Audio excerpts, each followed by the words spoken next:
presentation is on the social penetration theory. Have you guys ever been a freshman or new to a team, club, or even band, and the team was so big that it was so hard to get to know someone effectively or accordingly?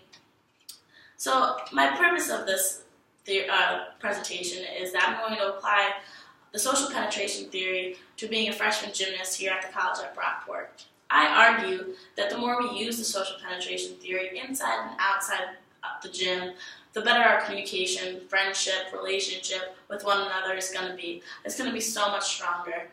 I'm going to first talk about the concepts. I'm going to analyze my case, and then I'm going to give you guys some recommendations to go off of this. So now I'm going to talk about the concepts of this theory. Social penetration theory is the process of increasing the amount of intimacy and disclosure we have with one another. Self-disclosure is the amount of or giving off our feelings, our emotions, stories, and with one another. An example of this would be talking about a relationship we have, maybe even a boyfriend or girlfriend, sharing a story with one another, really sharing close feelings we have with one another. Reciprocity is the obligation or will to share something in return from that self-disclosure. So if we're talking about a relationship, maybe you'll add something about a boyfriend or girlfriend and how it was affected to you and why this relates and is similar. Now I'm going to talk about some breadth and depth. Breadth is the outside-most layer, so you don't really know much about that person. You only know maybe what they wear or how they act, but you don't really know what their morals are. So depth is basically your morals, your religion, your innermost values.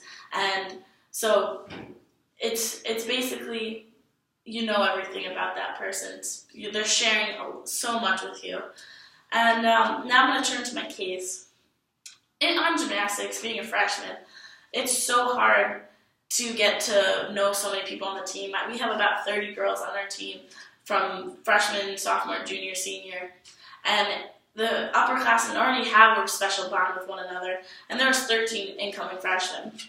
We didn't know as freshmen how we were going to bond with all of these new people. There were so many of us.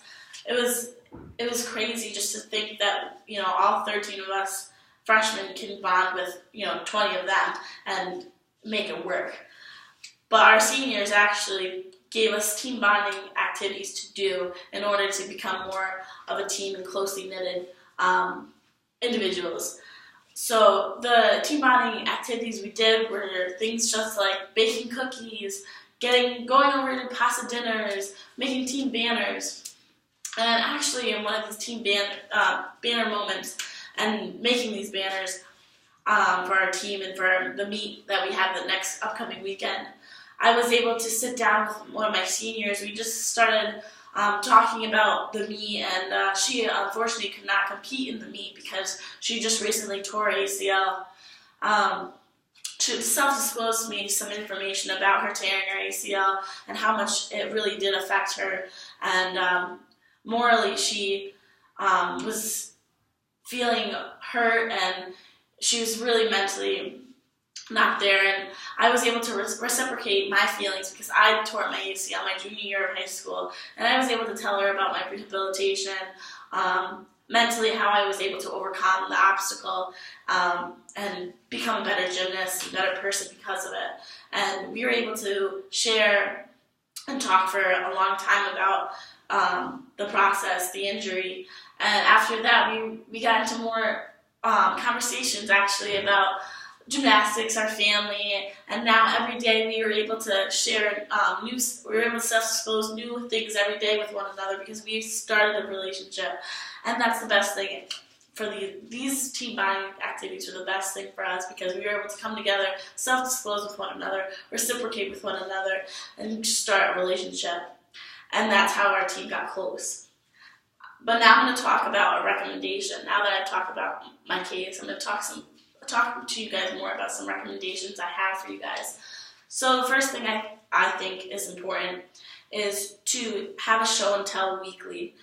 This will spark new interests with one another, so maybe my friend Marla, who's from South Carolina, will bring a bucket and a pail because she loves the beach. And, a freshman would be like, oh, I love the beach too. And you're able to self-disclose and reciprocate that way and start new relationships, new interests, and a better quality for the end result of our team. We're able to come together.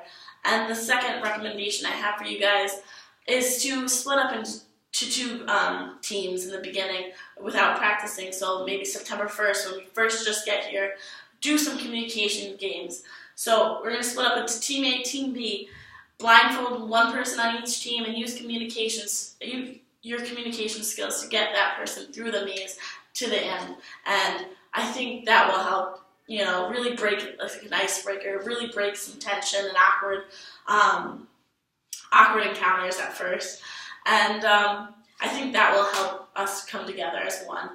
So now, in conclusion, I apply the social penetration theory to being a freshman gymnast at the College at Brockport. I argue that the more you use social penetration theory inside and outside the gym, the stronger the team will be. First, I show you guys some concepts. I analyze my case. And thirdly, I provide you guys with some recommendations. And now I'm going to end on a quote. Communication does not always occur naturally. Even among a tight-knit group of individuals, communication must be taught, practiced, in order to bring everyone together as one. Thank you.